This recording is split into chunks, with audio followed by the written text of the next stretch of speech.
Start record.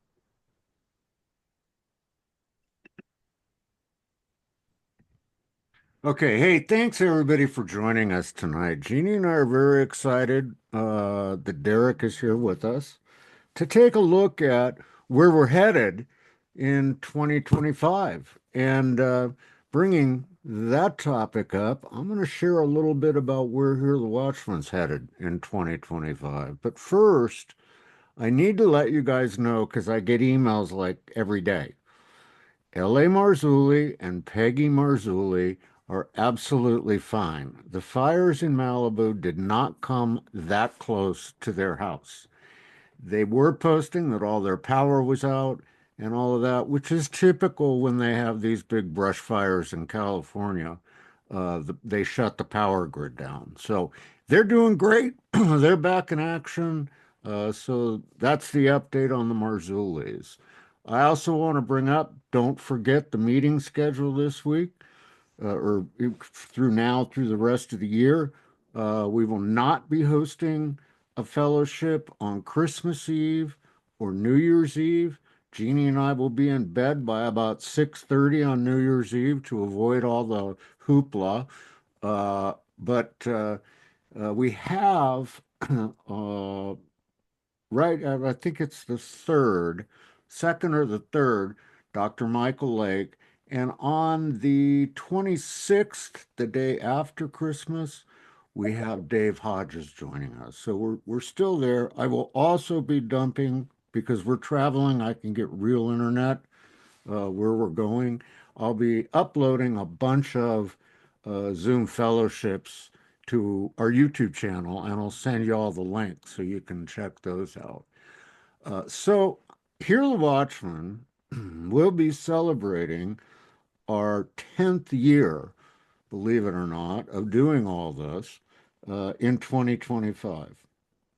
I had wanted to pretty much retire after I had my emergency triple bypass surgery, but that's not going to happen. I am at about 60% of what I used to be able to do, and it gets better and better a little at a time. January is the anniversary of that debacle, but so uh, we're pushing forward. We're going to be doing a lot of things differently. I want to improve these Zoom calls. The website's going to be completely revamped. We will be doing asking for your help. And I just want to make that clear. We are going to need help to get through 2025 and do everything that we have planned. And all I can tell you right now is that we have something absolutely phenomenal planned. And I want you guys to hold the dates of August 21st through the 24th. I would highly suggest that you start saving money now to spend your summer vacation with us. It's something different that has never been done before by us and someone else. But you definitely want to be on the radar for this. I anticipate that we will be making an announcement with the specifics on this in about the next month or so. And then after that, just let's just make it happen. I'll be releasing a GoFundMe campaign uh, before the end of the year. And so, especially at this time of year, if you can help us, I mean, we need new camera equipment. This stuff's old now. We need a ton of stuff. And we're very frugal with the money. And of course, if you find it in your heart, go to our website, hearthewatchman.com, and sign up to become a patron, which really helps us. We have some very gracious people that tithe to us every month. I think like maybe five or six. And and they are just such a blessing. What we're doing in 2025, it's another little teaser here, is due to a prophetic dream that I had while recovering from my surgery. And you'll know about that dream. I'm not talking about it now, but you'll know about it. So we're excited. And, we love serving you guys and being here. If you feel you're blessed by our ministry, please help us to get through 25 and make it the best year here, the Watchmen, and all of you have ever had. So that's it from me. I want to turn it over now to the one and only Derek Gilbert. Take it away, Derek. Let's uh, let's open with a word of prayer. Father, we thank you for bringing us together tonight, and just ask for clarity of thought and word. May this time that we gather be a blessing to those who see and hear these words. May I add nothing to your word, take nothing away from it. Lord, as we come together, approaching the time when we celebrate your birth, knowing that in all probability it was not at this particular time of year, but at least it is a time of year around the world when we can openly proclaim your name. May this be an opportunity for us to share the hope that we have in you with the world around us. The world seems poised on a knife edge, and it's easy to give into fear. Lord, may your spirit guide us away from that because we know that fear is not from you. Lord, we are wise. We try to be wise. We ask for wisdom, Lord, in interpreting, in discerning what is happening around us. So, Lord, we pray for that wisdom and discernment. But again, Lord, with a spirit not of fear, but of confidence in knowing that you have seen the end from the beginning. So, Lord, we ask for your blessing, your guidance over this time that we share this evening. In Jesus' name, amen. Amen. Want to thank you all for prayers as well. I too have been recovering from surgery over the past month. November 8th, I went in for surgery to correct an abdominal aneurysm, which was detected because of some neurological thing going on in my feet that we don't have any idea what's causing it. All we know is that it's not peripheral artery disease, which is what the doctor thought, which is why he sent me out for the testing, which discovered the aneurysm. So I will happily walk with this cane and be thankful because even though it's affecting my balance, um, I'd rather deal with that than the aneurysm, which was caught very early. It was really at very low risk of rupture, but it's not the kind of thing you want to let go. So that is healed up better than we could have hoped. The vascular surgeon says, I don't need to, he said, don't bother me for a year. He was joking, of course, when he said that. Nice guy. But this is much better than we would have hoped. So the aneurysm itself is shrinking.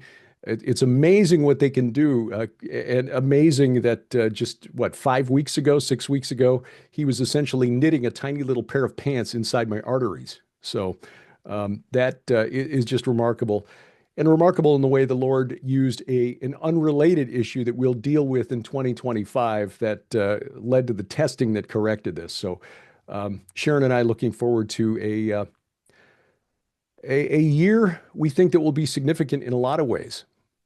Mike hinted at something, and we're certainly looking forward to that.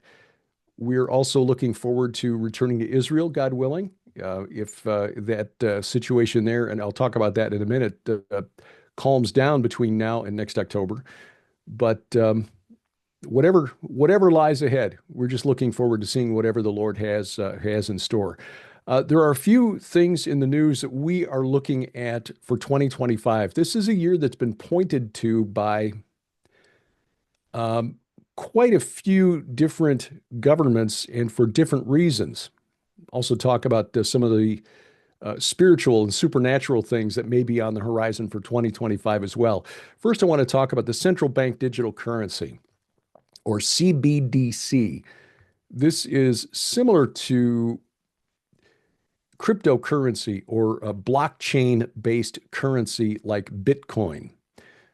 There were people who asked a few years ago. In fact, I interviewed a friend of mine, Guy Malone, who is copy editor for Bitcoin Magazine, on whether Bitcoin would be the mark of the beast. And his response was no, because that's a decentralized currency.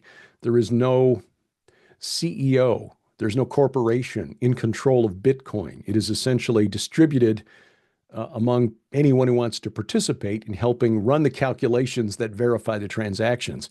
However, a central bank digital currency takes the concept of blockchain, a digital currency, and puts it in the control of a central bank, hence the name, central bank digital currency. And because they would control the processing of the transactions, the verification of the transactions, they could also program these currencies to be used only for approved types of transactions, which could have a couple of different implications. First of all, certain types of goods or products could be eliminated from the could be excluded from use with these CBDCs. In other words, we don't want you to use our currency. Call it, say, if a Federal Reserve were to issue one, call it a Fed buck or whatever. We don't want you to use the Fed buck to buy religious uh, religious literature like the Bible. Or Mr. Gilbert, we've determined that your cholesterol level is too high, so you can't buy this pound of butter or what have you. Or you're outside the boundaries of your 15-minute city, which would be a real trick here in the Ozarks since all of our neighbors are coyotes and cattle. But that's what they want us to, they want to herd us into cities where we have to walk everywhere to reduce our carbon content, our carbon footprint. And everything would theoretically be within a 15-minute walk.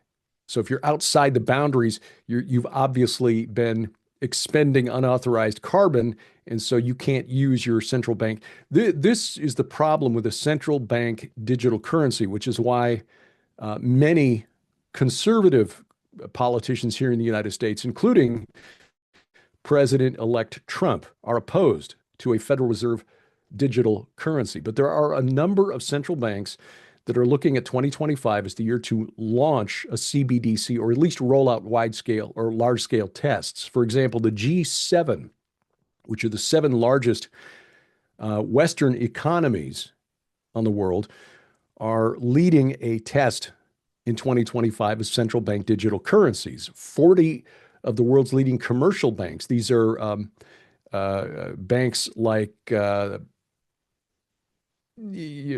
Bank of America and Citi and banks like that, are joining a pilot plan with the New York Federal Reserve and central banks from Europe, Korea, and Japan to test out a digital currency platform. This is called the Agora Project, Agora, which I guess is based on a Greek word meaning commerce or something like that. Anyway, this is being led by the Bank for International Settlements, which is the bank that reconciles interbank transactions. Central banks that will participate in this central bank digital currency test in 2025 include the Bank of France, which is going to represent the entire European economic system. So it's not the European Central Bank, but the Bank of France will represent the EU in this. The Bank of Japan, the Bank of Korea, the Bank of Mexico, the Swiss National Bank, the Bank of England, and the Federal Reserve Bank of New York will all be participating in this. Now, while this is going on, the BRICS nations will also be rolling out a test of a central bank digital currency. Now, the BRICS economic bloc is Brazil, Russia, India, China, South Africa. They've added a number of nations recently, including the United Arab Emirates. Saudi Arabia is on the verge of joining. Iran is now a part of BRICS. So it's really BRICS plus. But when you just include India and China, you've already got a huge chunk of the world's population. And when you include Russia, Iran, UAE, Saudi Arabia, a big chunk of the world's petrochemical reserves, they are looking to establish a central bank digital currency. Trials of national CBDCs are taking place in several of the BRICS member states. China's been testing the e-yuan, or whatever you want to call it, their digital currency, for some time now. Russia wants to expand these trials in 2025 with plans to include over 30 different banks. These would be used for cross-border payments within the BRICS community. This project is called M-Bridge. What's interesting is that the Bank of International Settlements was part of developing M-Bridge for BRICS until the G7 said, no, we want to develop ours. Bank of International Settlements, which is dominated by Western politicians and bankers, pulled out of M-Bridge, the Chinese, Russian, Indian CBDC test, to join the Agora project for the G7. But the M-Bridge is already at a level now where they're getting enough participation to begin to test its whether or not this is going to work. Anyway, there were enough sanctions from Western nations against Russia and Iran that the Bank of International Settlements apparently didn't want to get caught up in this. But the bottom line here is this: between the G7 on the one side and the BRICS nations on the other, you've got the two largest economic blocks on planet Earth that are both testing central bank digital currencies. Now, you've probably heard about China's social credit score, where if you do certain things that are in violation of official Chinese Communist Party policies, your social credit score can drop and it can restrict your ability to travel, can cost you more when you want to borrow money, and so forth. This is the kind of thing that can be very easily implemented once everyone has moved away from physical cash or, say, credit that's run by individual banks and all routed through a central bank. This is why a central bank digital currency is a dangerous thing. The SWIFT system, which is the interbank system that's used for processing transactions between banks, especially credit transactions, they are going to support banks in carrying out live pilot tests for digital assets and digital currencies. Again, in 2025 is when this is going to be rolled out. This will include payments, Forex, which is currency trades, securities, and so forth across a number of different platforms. So the SWIFT banking system, which is a very important cog in the world economic system, going to start carrying out tests of these digital currencies. The United Kingdom alone, the Bank of England, will start rolling out its own central bank digital currency test in 2025. The European Central Bank, which is not part of the G7 test, they're beginning their own central bank digital currency test in February. China, as I mentioned, they've been testing its program. It's actually been out there since 2017. Japan is planning to roll out a CBDC test, but because of the aging population in Japan, they're not having many babies there. And this is really common among the Asian nations: China, Japan, Korea, Singapore. None of them having children at replacement rate. So the populations are aging and shrinking. In Japan, a third of the population there is over the age of 65. So there's more resistance to a central bank digital currency because people are just used to using cash. This digital currency thing is not catching on in Japan. Here in the United States, the Federal Reserve Bank, even though the New York Fed is taking part in the G7 test, the Federal Reserve Chair Jerome Powell said back in the spring that the Fed is not remotely close to developing a CBDC, even though they're doing research on it. But in May of this year, the House of Representatives passed a bill that would prevent the Fed from issuing a digital dollar. And again, Donald Trump is very much opposed to it. He said, quote, "As your president, I will never allow the creation of a central bank digital currency," end quote. So that's a good thing.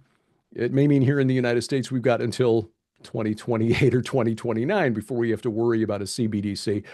We will see. I think eventually bankers will push it. And I think that the principalities and powers behind the scenes will look at this because, in my view, and I think Sharon agrees with me, the central bank digital currency is the closest thing that we have seen to what could become the mark of the beast to date.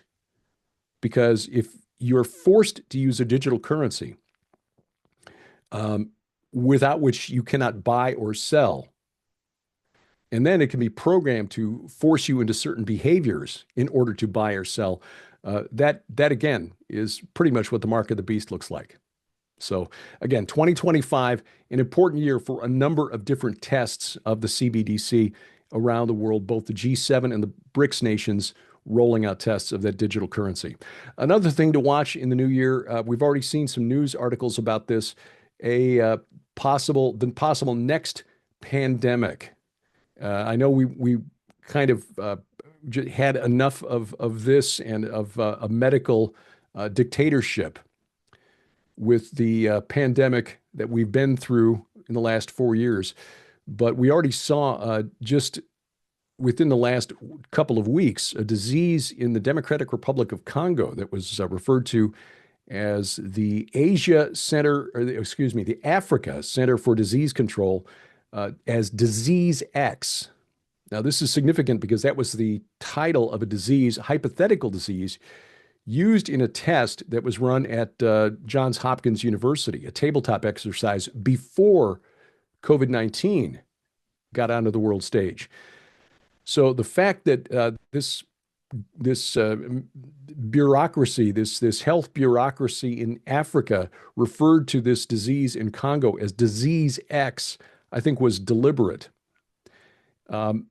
They did identify it within the last 24 hours. I just saw a news article just before we began this Zoom call that it was identified as a severe strain of malaria that presents as a respiratory disease. There were 600 cases reported over the last couple of weeks, 143 reported deaths. That's a very high infection fatality rate. Much higher than, say, the seasonal flu that goes around, where the infection fatality rate is like 0.1%, much higher than it was for COVID even. But they wanted to clarify. The World Health Organization, to its credit, said, no, this is not a mysterious disease. It was just unidentified until the last 24 hours, and they've identified it as a strain of malaria.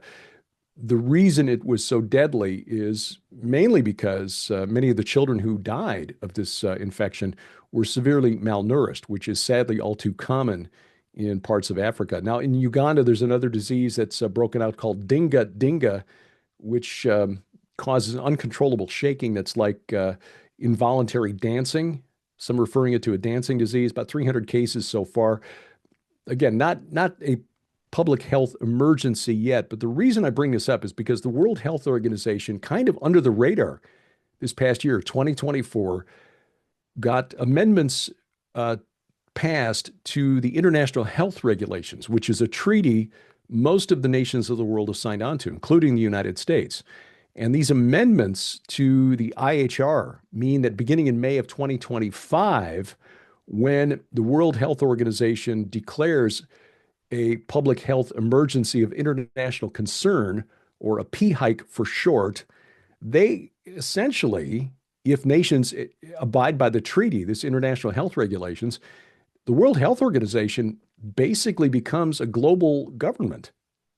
I mean, they control government responses to this medical emergency, whatever it might be, even down to the exchange of information, because they have classified under the IHR mis, dis, or malinformation as an infodemic. And apparently, if they can tag the suffix demic on something, they can control it. At least that's the claim. Now, will Donald Trump and his administration abide by the World Health Organization saying, hey, we're going to dictate to you, United States of America, how you respond to this hypothetical next pandemic? I don't know. But it's something to keep an eye on. Sharon's been watching this. This is really her wheelhouse. We talked about it, but it's so boring, quite frankly, because these these regulations are so dry. You need to be a lawyer to read through them, and yet they passed. And it gives the World Health Organization a lot of power if governments abide by the treaties. And I think there are a lot of governments probably, when the World Health Organization comes in, say, hey, we're going to take over your entire bureaucracy. We're going to take you, United States, you've got all these vaccines. We're going to make you send all of these over to Africa so that we can have vaccine equity or something. I think a lot of governments would say, yeah, you know what you can do with your international health regulations.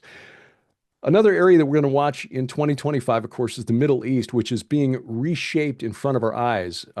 the last year and 3 months since last October 7th, with the attack by Hamas on Israel and Israel's response, Hezbollah's participation, essentially Iran using its proxies in the Middle East to go after Israel, has resulted, I think, in changes to the Middle East that the mullahs in Iran didn't expect. A friend of ours, Ali Siadatan, who is Persian by birth, his family fled after the Islamic Revolution, fled Iran in 1979 after the Islamic Revolution. He's now in Canada and a real student of end times prophecy. Unique insights into what goes on inside Iran because he's still got relatives there that he can communicate with. He said that the Ayatollahs now are all in their like 70s, 80s, and older, and they're thinking that if they don't take their shot now, they'll never, they'll never be able to do it. Which is why he thinks they pushed Hamas. Hamas may have overplayed its hand and didn't expect or didn't want the muscular response that the Israelis have launched in response. Hezbollah was trying to kind of straddle a fence between keeping Iran happy because Iran has kept Hezbollah in power through a lot of finance, a lot of financial support, a lot of weapons that kept Hezbollah as the main power block inside Lebanon.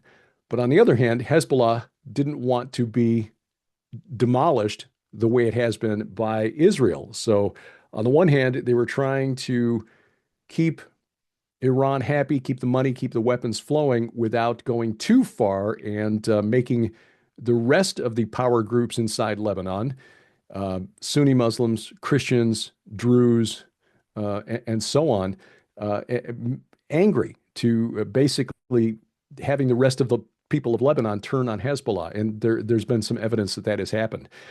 In Syria, I don't think anybody saw the fall of the Assad regime happening as quickly as it did. Over the last few weeks, we saw, Syria basically serving as a conduit for weapons from Iran. They would ship them across Iraq, which is majority Shia nation like Iran, across Syria, even though the Shia were in the minority. The Alawites, that was the sect of Shia Islam that Bashar al-Assad belongs to, they would transit the weapons over into Lebanon. And that's why Israel was bombing border crossings between Syria and Lebanon and has continued to do so since Assad fell. What is going to happen to Syria now that the Assad government is no more? That Bashar al-Assad, his family are now going to live out the rest of their lives probably in Moscow. The Sunnis are the majority in Syria. And the group that took over Damascus, called Hayat Tahrir al-Sham, or HTS for short, will probably dominate the center part of Israel, or Syria rather, the center and the west. There will probably be an Alawite enclave along the Mediterranean coast in the west. The Kurds control the northeast, basically the area to the north and east of the Euphrates River. Along the border with Turkey, you've got some pockets there that are controlled by Turkmen, who are ethnically Turks, and Turkish-backed groups in the north. In the south, you've got the Druze, and a really interesting development this week where our friend Avi Lipkin reported on his weekly update from Israel that the Druze, which is it's an offshoot of Shia Islam. They don't identify as Muslim anymore. They split from Islam centuries ago. And there is a pocket of them in the very southernmost part of Syria on the border with Jordan. It's around a mountain called Jebel al-Druze, or the Mountain of the Druze. There are also about a half dozen Druze villages on the Syrian side of the Golan Heights. Israel has moved into that region as they extended their buffer zone into Damascus, into Syria, within about 16 miles of Damascus, actually. And the Druze sheikhs, who are the community leaders in those communities closest to the Israel side of the Golan Heights, have asked Israel to annex them. But according to Avi, the group in the southern part of Syria, around the mountain of the Druze, they also want Israel to annex them. Now, that would be a little more problematic because there's a big chunk of Sunni majority territory between Israel and the mountain of the Druze. The question also is whether the Israelis want to negotiate the political minefield of taking over a big chunk of southern Syria, because the world, even though the Druze are asking to be a part of Israel, and they're asking because they know that they would be treated better by an Israeli government than they would be by a fundamentalist Sunni government, which is what HTS promises. They want to impose Sharia law. And over the last 13 years of Syria's civil war, there have been a number of armed conflicts between Syrian or Sunni rebels, these groups like HTS or the Al Nusra Front, which was the predecessor of HTS. Basically, it's just an offshoot of Al Qaeda, and the Druze, who don't want to become Sunni. They don't want to live under Sharia law.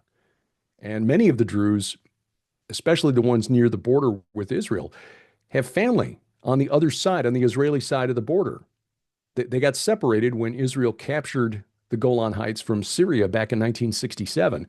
And so for the last more than 50 years, they go up to the border, and there's a wide buffer zone between one side and the other. They've got benches, and these Druze families will go sit in the benches with bullhorns, megaphones, and shout at each other back and forth to, how's the family doing? How's the wife? How are your grandkids? That kind of thing. So they would love to be reunited. But again, the area further away around the mountain of the Druze, they would also like to be part of Israel. If you go back 100 years ago to right after World War I, there was actually an independent Druze state in southern Syria from 1921 until about 1936. Then World War II got in the way and complicated things. So this will be interesting to see how this all shakes out, because Syria likely is going to be divided between the Sunni in the center, the Alawites along the coast, the Druze in the south, the Kurds in the northeast. Here's the other thing. The group that took Damascus, HTS, is backed by Turkey. And this gives Turkey's president, Recep Tayyip Erdogan, clout in Damascus. He gave a speech last week to his political party where he said that Syria rightfully belongs to Turkey.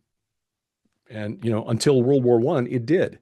It was part of the Ottoman Empire. And Erdogan wants to put the old band back together. So will he be able to do it? I don't know. The lightning strike that HTS made in taking Damascus gave Erdogan what he wanted, which was victory over Assad.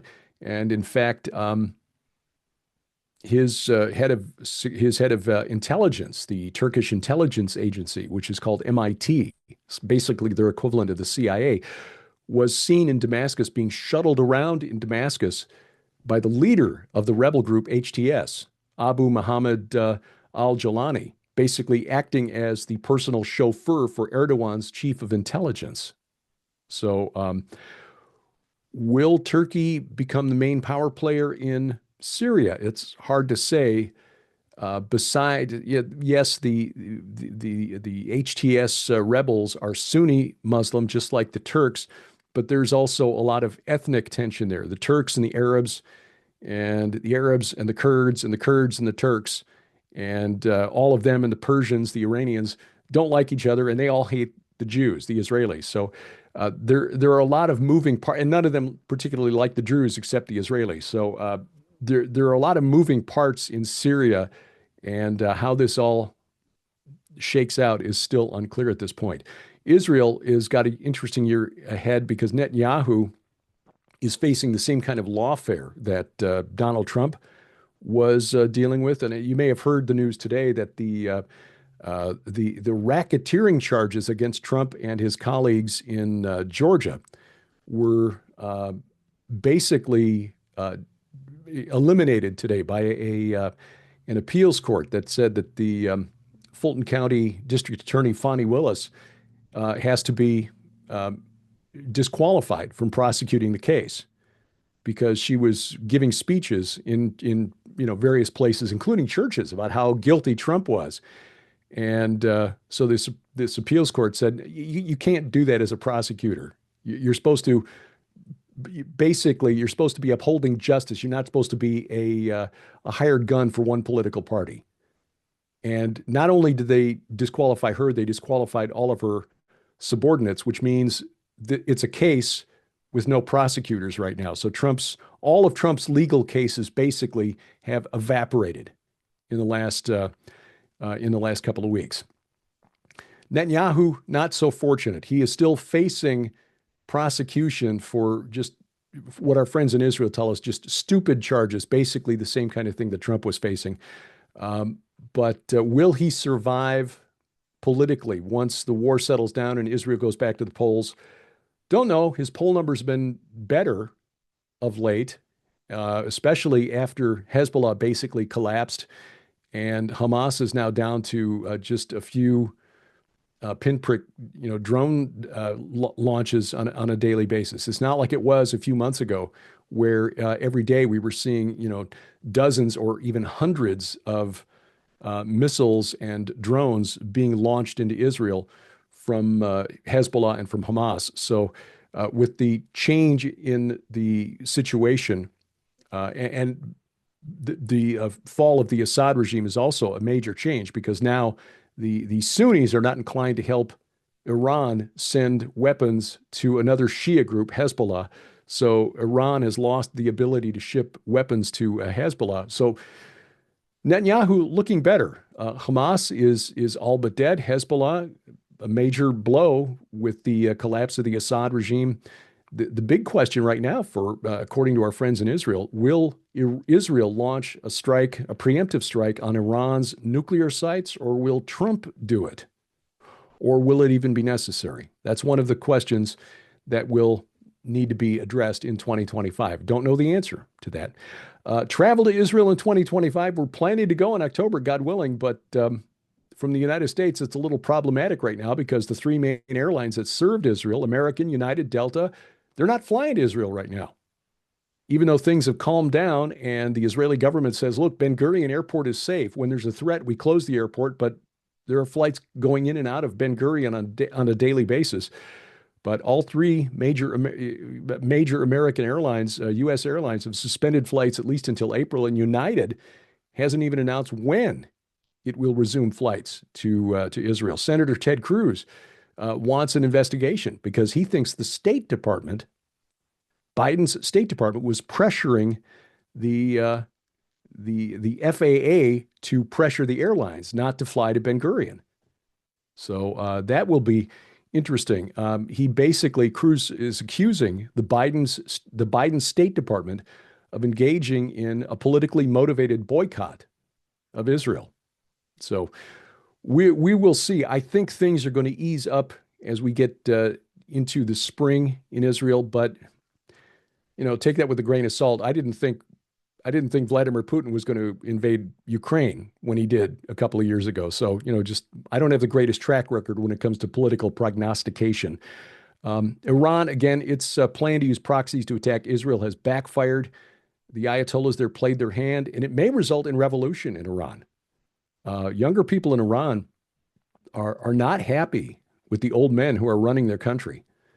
The only official ally that Iran still has anymore with the fall of the Assad government is Venezuela.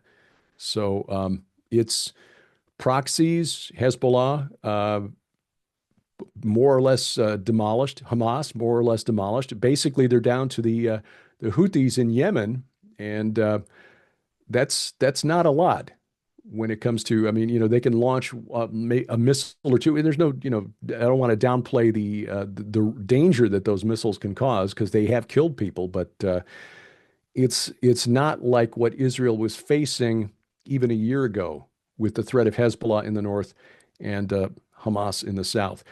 Here in the U.S., again, Trump, next 4 years, going to be interesting. Don't know if putting Elon Musk and Vivek Ramaswamy in charge of government efficiency will be effective, but at the very least, it'll be hilarious. Musk has, even with just using his own platform now on X, played a big role this week in getting that continuing resolution, which is the The workaround that Congress uses to avoid passing an actual budget. I mean, Congress is supposed to, under the Constitution, pass a budget every year. They've not passed a budget since 2008. What they've been doing to fund the government is pass what they call a continuing resolution. We promise to continue funding the government based on the previous budget with a few little extras thrown in for our donors and supporters and stuff. So on Tuesday this week, they came out with a 1,571-page continuing resolution that included things like additional funding for the State Department's office that essentially funded censorship, even though the Republicans had said, no, no, we're not, we're going to kill that office. That office is dead, done. It's not going to be renewed. It was in there. And there was also a plank in there that would have allowed for Congress to avoid giving up any information through to a subpoena. Basically, it was a way of protecting the January 6th investigative committee, with the Republicans basically now investigating the J6 committee. This was snuck in there to try to give Congress a way to not give up information about what it was doing. And when Musk and others spotted this and started publicizing it, and people started reaching out to the congressman, they came back with a much smaller bill. It's like 176 pages instead of the 1,571 pages. If they pass it, federal government gets to continue operating for a few more months. Yay. Hopefully in 2025, we'll actually see a budget. Democrats, what's the way forward for Democrats? They don't seem to have figured out yet why the country shifted right in the last election. And it wasn't strictly because Kamala Harris was not a good candidate, although she wasn't. It's because they just went way too far in pushing censorship and just a woke agenda that, frankly, when people are struggling to pay for groceries, we just don't have the luxury to afford some of these beliefs that they're trying to force down our throats. And when we're seeing now the harm that is coming to young people from this just twisted idea that that a child as young as 3 can determine what gender they are, I think people have finally had enough. That and the wide open borders, and God bless the governors of Texas and Florida for shipping a lot of these migrants into major Democrat-controlled cities where people realized, hey, wait a minute, this sanctuary city idea is not good for us. So Democrats don't seem to have figured out yet why people voted against those policies. So the campaign for Congress in 2026 and the third of the Senate seats that'll be up for vote in 2026 should be interesting. And of course, in 2025, we'll see the campaigns begin. That should be a lot of fun. Can Trump outmaneuver the deep state? Don't know. I really don't know, because the bureaucracy, a lot of those people are really embedded deep, and it would take a lot of legal muscle to get some of those folks out. So I don't know. The intelligence community seems to be aligned against him. And one of the things I've learned over the past year, just reading about how the intelligence community was aligned against the creation of the state of Israel. So we're going back, 70, 80 years in some of these stories. But the lesson that came through was seeing how the intelligence community can subvert and undermine the will of the sitting president. Okay.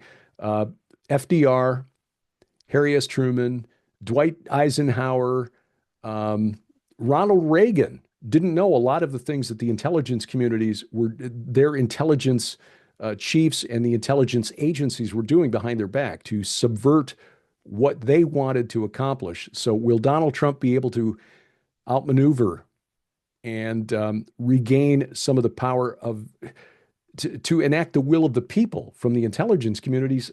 I honestly don't know. I honestly don't know. World War III. Will we see World War III in 2025? I pray that we don't.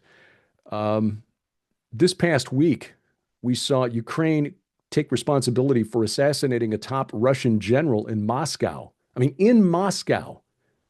They blew up Lieutenant General Igor Kirillov. He was the head of the Radiation, Biological, and Chemical Defense Forces. So a top senior officer in the Russian military, blown up in Moscow. And this was just a week or so after a top weapons expert working for the Russian government was assassinated as well by the Ukrainian security services. So, how is Russia going to respond to that? Russia has also been hit in recent weeks by British Storm Shadow ballistic missiles and the American ATACMS ballistic missile, both of which Putin said back in September would constitute direct involvement by NATO in the war between Russia and Ukraine. Because those missiles, the Ukrainians don't have the know how to program in the targets for that, which means you've got to have British and American servicemen actively involved in targeting those missiles. So, will Russia respond? One of Dmitry Medvedev, who's been Putin's right-hand man for years now, said that with the assassination of the Russian general this week, Vladimir Zelensky, Ukraine's president, signed his death warrant. So, what does that mean? Don't know. Just pray that in the month that we've got between now and Inauguration Day, Trump can communicate to Putin, who said that he's willing to sit down and meet with Trump at any time, that he can head off any escalation in this war. Will Zelensky make a deal?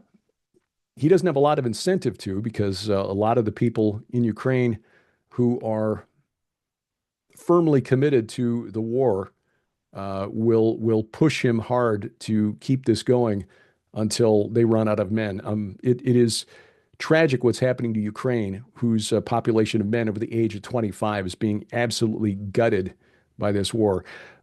Meanwhile, the other question is, will China take advantage of Western preoccupation in what's happening there in Ukraine to reintegrate Taiwan?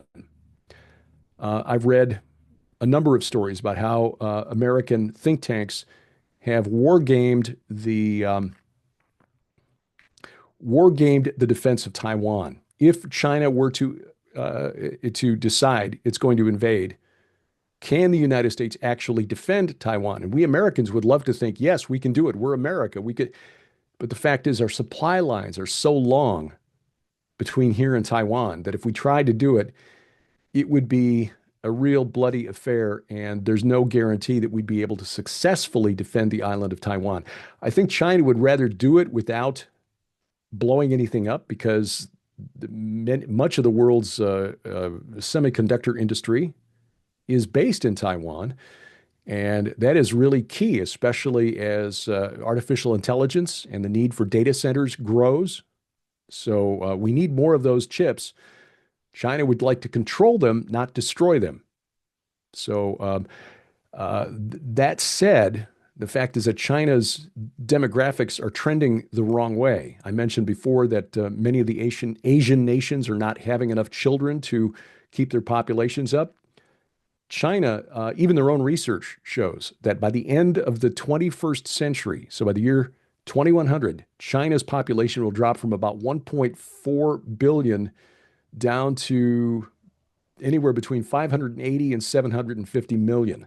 So basically, China is going to lose half its population between now and the end of this century.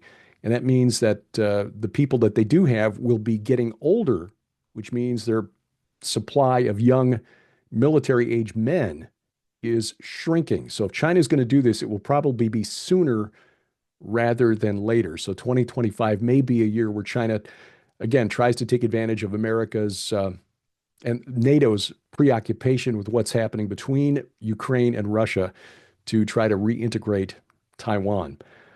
As far as religion goes and spiritual things, supernatural things, I'm going to say this about the Roman Catholic Church. I'm not an expert on Vatican politics, and I'm certainly not Tom Horn. I've not received any sort of, download like Tom got when he predicted correctly the resignation of Pope Benedict, something that hadn't happened in like 600 years. But Pope Francis is about to turn 88, and he is growing increasingly frail. And Because of that, there's a new website out there by Roman Catholics who are watching the political situation in the Vatican that now features biographies on all 253 of the current cardinals, including a special section devoted to 22 potential candidates to replace Pope Francis.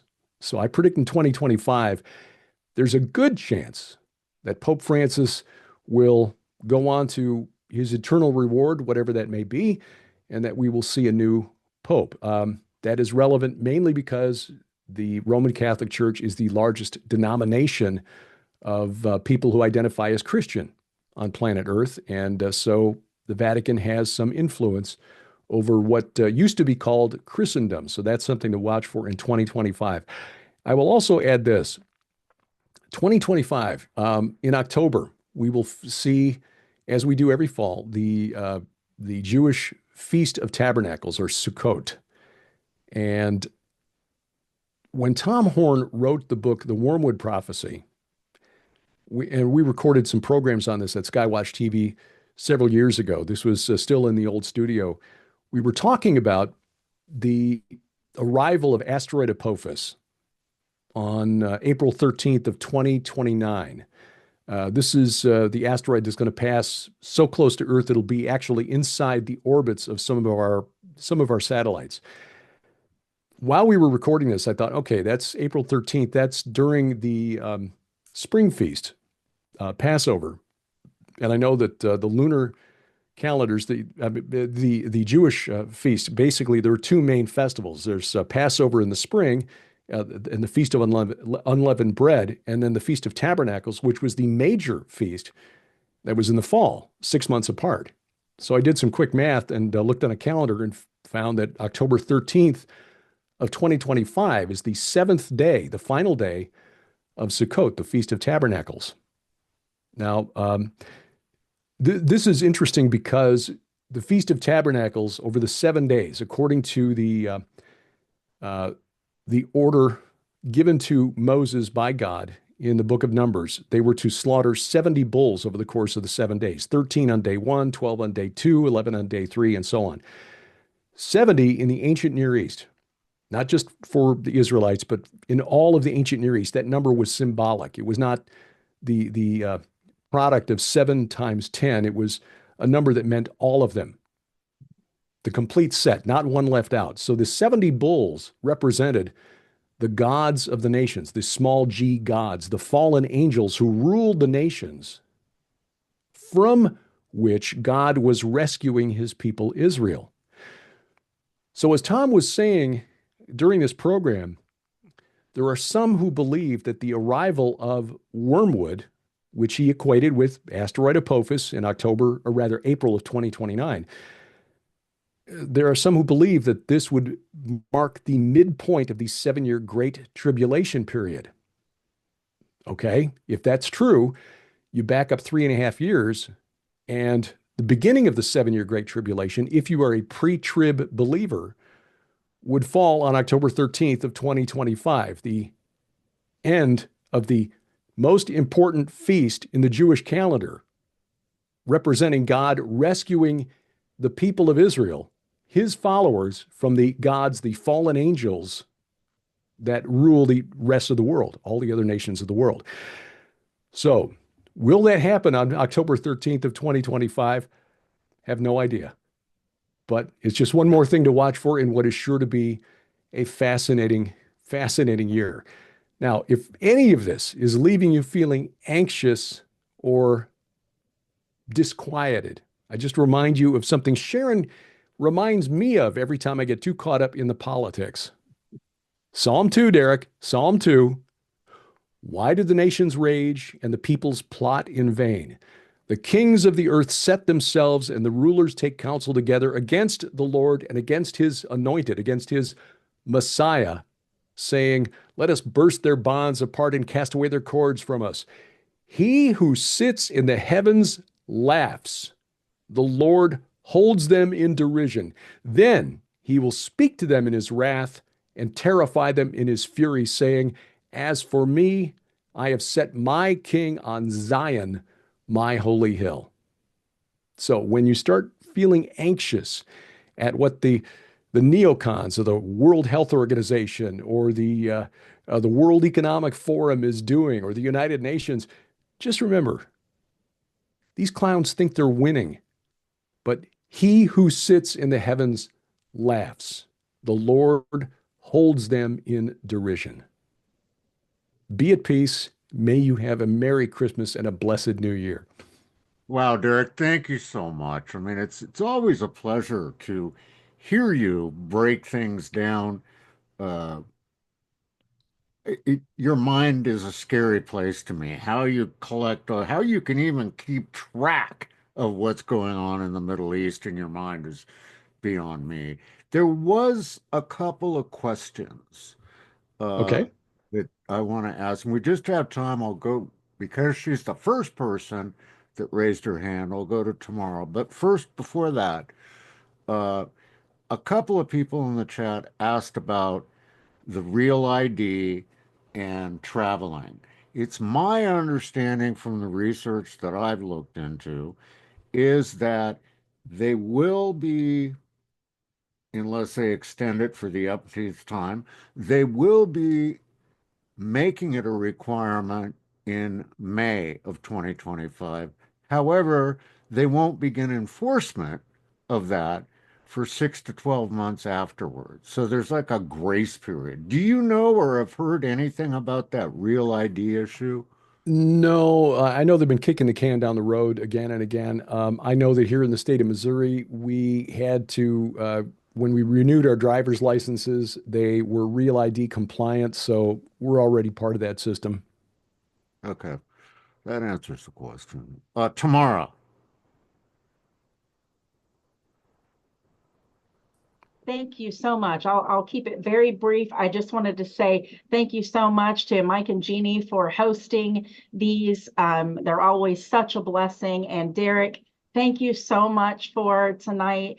It felt like we were getting like a longer, expanded version of 5 and 10, which was so awesome. I just have a couple of quick things. Got this. I just finished up not too terribly long ago. This Gates of Thank Hell. It you. was an absolutely phenomenal read. And then I just got in the mail this pre-release. I am just so excited to read this Destination Earth. It looks like you and Donna Howell and Allie Anderson did something. So I'm excited. And you're just such a blessing. Just really appreciate, just the knowledge and awareness that you bring to all of us every day. And certainly we'll continue to pray for you and Sharon, Mike and Jeannie, and just everybody on the call. Thank you so much. Thank you. Thank you. Thank you. And I'll tell you guys, that book is a hell of a book by a hell of an author. So you want to check it out.